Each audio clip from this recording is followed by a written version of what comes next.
علماء سلف سے سوالات کیے گئے، کیا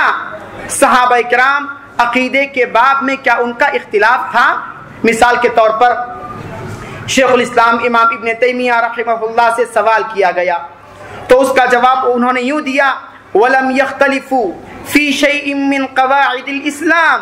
اسلام کی جو بنیاد ہے، اسلام کی جو اساس ہے، اسلام کی جو جڑ ہے، اس کے اندر ذرہ برابر بھی ان کا اختلاف نہیں تھا،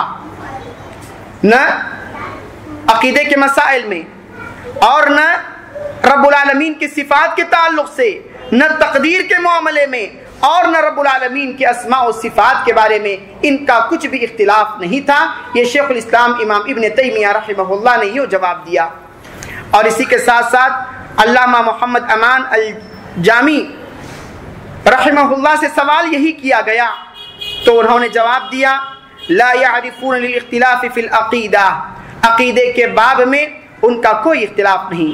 کوئی اختلاف معروف نہیں، کوئی اختلاف جانتے نہیں، اور نہ دین کے اصول کے بارے میں، بل کانوا امۃ واحدہ، بلکہ وہ امت واحدہ تھے، ایک امت تھے، یعنی عقیدہ جو عقیدہ کتاب و سنت کے اندر ثابت ہے، کتاب و سنت کے اندر بیان کیا گیا ہے، اسی عقیدے پر وہ جمع تھے۔ اور اسی کے ساتھ ساتھ شیخ صالح الوحیدان ان سے سوال کیا گیا تو وہ جواب دیتے ہیں، جب ان سے سوال کیا گیا کیا صحابہ عقیدے کے مسائل میں یہ مختلف تھے، الگ الگ تھے،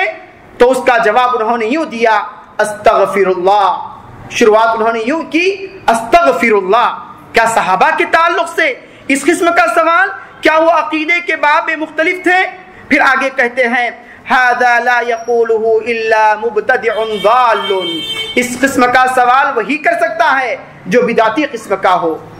جس کا سنت سے کوئی تعلق نہیں، جو گمراہ ہو، سیدھے راستے کو چھوڑا ہوا ہو، بھٹکا ہوا انسان ہو، ایسا انسان ہی اس قسم کا سوال کر سکتا ہے۔ صحابہ کا اس سلسلے میں کوئی اختلاف نہیں۔ اسی کے ساتھ ساتھ اور بھی اہل علم نے اس قسم کے جوابات دیے تو معلوم یہ ہوا